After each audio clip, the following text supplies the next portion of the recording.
I, female, 24, just got married to my husband Terry, male, 23. We've been friends for over a decade, having gone to the same school together and sharing the same hobbies. In fact, our first date was after Terry and I won a quiz championship for our club together. I don't mean to brag, but our relationship is really cute, and we have a lot of cool little traditions. Another one of our shared hobbies is our love for Disney. We love the characters, the art, the music, all of it. Terry collects Disney memorabilia, and I make fan art of Disney characters as a side project. You could say it's brought us closer together. We've been dating since we were 16, and my lovely boyfriend is now my lovely husband. He proposed to me right after college, and we got married last month. Our engagement was quite long because we wanted to save up and settle a little before coming together as husband and wife. Thankfully, things worked out quite well. Both of us have good jobs, are financially pretty responsible, and even have a decent chunk of money saved up. This money will allow us to pay for a small traditional wedding and a 2-week honeymoon. After a lot of agonizing over where we should go and what we should do, we finally figured out the answer: Disneyland Paris. It was a super romantic city, and we could have our own thing along with the more traditionally romantic vibe of candlelit dinners, red wine, and smooching by the Eiffel Tower. It was coming along perfectly, and both Terry and I were super excited about it because we'd been so frugal. Neither he nor I had taken a vacation from work once in our professional careers. During the wedding planning, my mother-in-law and sister-in-law were quite involved. My sister-in-law, Bianca, female 20, also has a child of her own, Hunter, male 2. The baby's daddy is basically out of the picture when it comes to parenting, but he does send a check every now and then. Their relationship is kind of toxic, and obviously Bianca struggles as a single mother. Everyone in the family tries to chip in and help her, including Terry. He's always been there for Hunter, and we make sure that there's no need to skimp on his needs. Because of the fact that Bianca was struggling financially, I didn't mention much about our honeymoon. It is a pretty extravagant thing as compared to our wedding.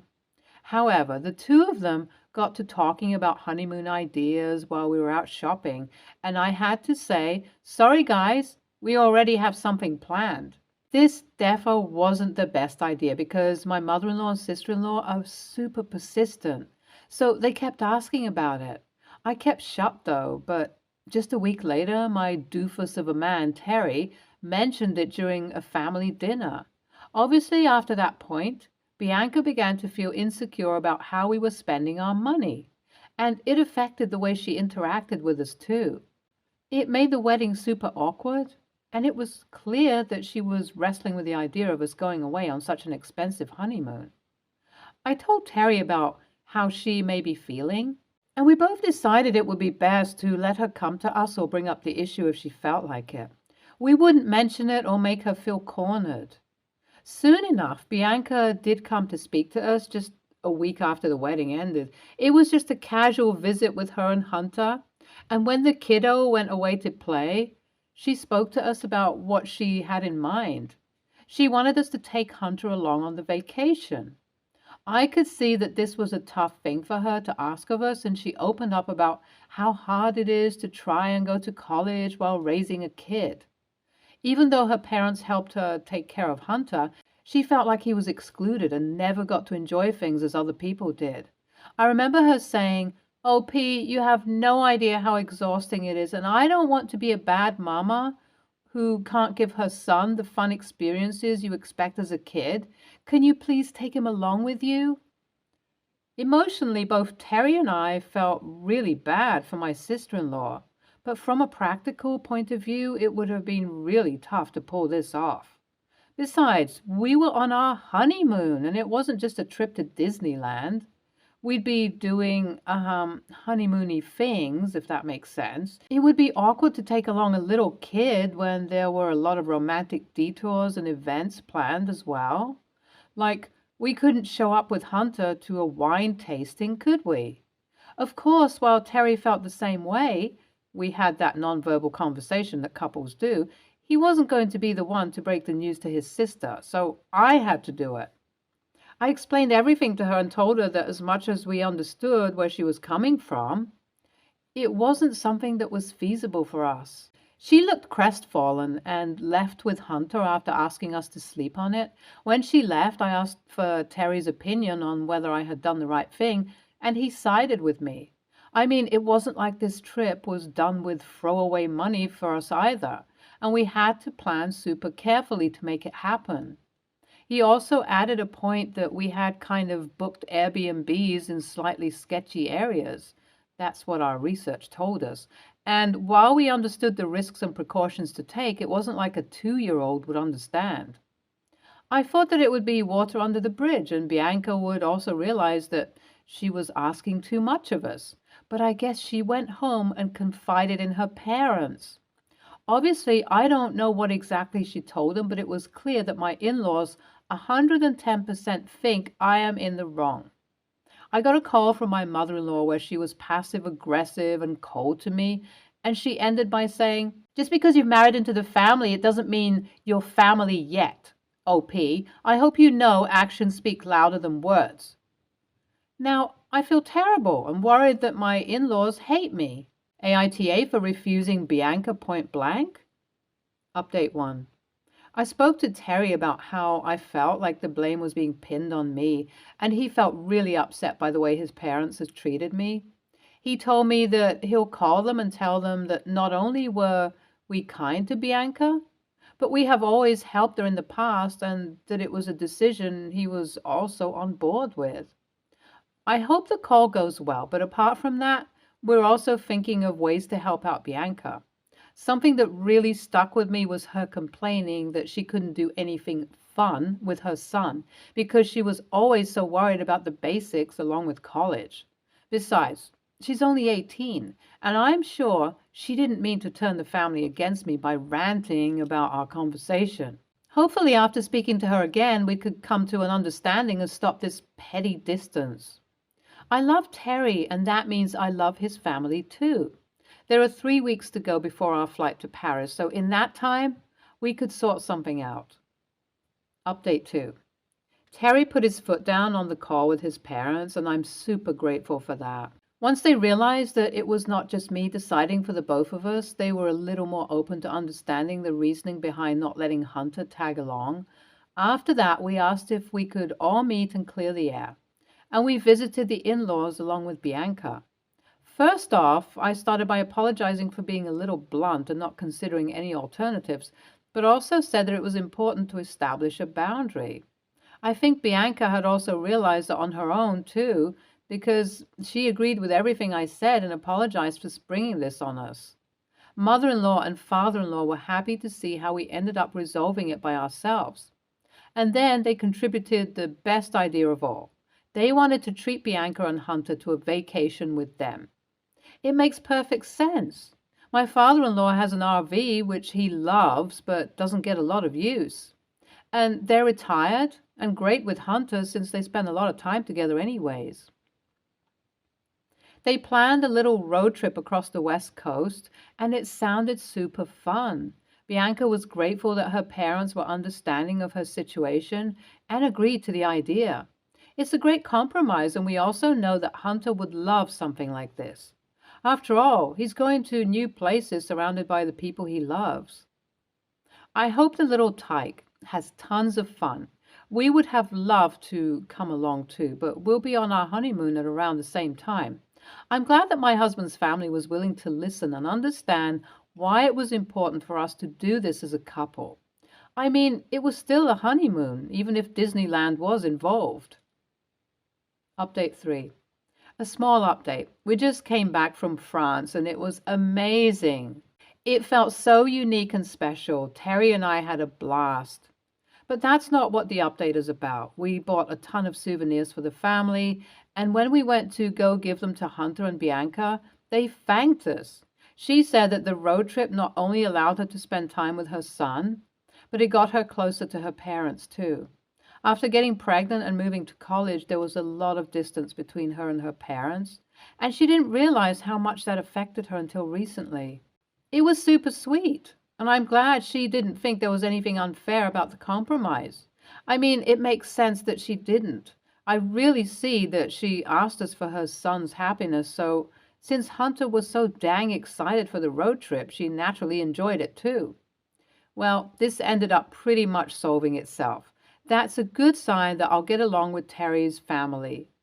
When we have the time and money, we'll definitely take my sister-in-law and her son to Disneyland again. And hopefully, by then, finances will never be an issue for us as a fam. NAH. I mean, your sister-in-law is a mild AH since she kind of acts entitled to your honeymoon. That entitlement is bad.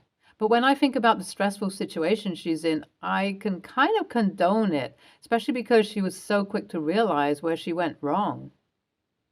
NTA. Your sister-in-law was being immature and unreasonable. Trips abroad are a huge thing to plan, and you can't chuck a toddler into the itinerary like that. Besides, it's a time for you guys to celebrate your marriage, not tow along a kid, right? Next story. This one's been keeping me up at night. I, 24, female, and my boyfriend, 24, male, like most people, appreciate a good bubble tea. A week ago, we went out and grabbed lunch and teas at a bubble tea place in our town. The restaurant is not a full-service restaurant, but it's one of those places where you order at the front and they yell out your number when it's ready. I always thought the rule was that you tip in sit-down restaurants where you're being served, but not in places where you grab something at the counter unless you leave a little change for a tip jar. In sit-down restaurants, I'm a stickler for always tipping at least 20%. So we ordered, and the woman behind the register told us the total, about $35 for 2 meals and drinks, a bit of a special splurge for us student loanees. I put my credit card into the card reader and then took my hands off and waited for the usual directions to pop up, again, without touching the screen. They came up, as usual, 15%, 20%, 22%, 25%. But then, before I could click skip or touch the machine at all, the button for 20% lit up orange and automatically charged me a $7 service tip. The woman at the register immediately printed and handed me the receipt for $42. Flustered and in the heat of the moment, I awkwardly explained that the price was wrong, that I hadn't selected the tip, and that the machine had randomly added it on. The woman behind the register looked at me with a blank stare and said, "So, do you want to take off the tip?" I said, "Yes, please." The woman had to call over a manager who also gave me a blank stare and confirmed I wanted a refund for my tip. As they were printing off a special receipt in silence, I wanted to melt into a puddle on the floor. The manager handed me the tip refund receipt without saying anything, and I said an awkward, "Thanks," before scurrying off to the side to wait for the food. As we waited, my boyfriend made a joke about hoping the staff didn't spit in my food after what just happened. I asked him if what I'd done was horribly awkward, and he said, "Well, yeah, I wouldn't have asked for the tip back." I told my family about what I did, and my dad disagreed. He said the card reader was clearly broken or rigged, and wondered if the rigging could have been intentional. My mom thinks that's unlikely. My sister said that next time, you should just pay the $7. It's not worth it. Honestly, I agree with my sister. At this point, I'd absolutely pay the extra $7 just to avoid that incredibly awkward situation. But I have to ask, Reddit, AITA, NTA, they weren't surprised it added your tip automatically. They were surprised you called out their bullshit. Have a friend go in there and see if it happens to them too. And if it does, call the police. That's called theft. As a general rule, I'll tip $1 per drink at Starbucks, $2 if it's a complicated GF drink. 20% is only for restaurants, sit-down restaurants. NTA and the manager didn't take what happened seriously enough. If the reader was set up to do that automatically without any posted notice, that's potentially illegal. If the machine was genuinely malfunctioning, the manager should have said so and apologized for the inconvenience. Either way, you are not at fault. If you had not said something, the next person who noticed the tip automatically being added probably would have. Tipping is voluntary, and it is reasonable to expect the system a restaurant is using to allow you to select the amount or opt out. NTA sounds like the cashier picked the tip for you, which would be fraud, or the system is glitching. Either one isn't the price you agreed to pay, and no one should be shaming you for trying to get their error fixed.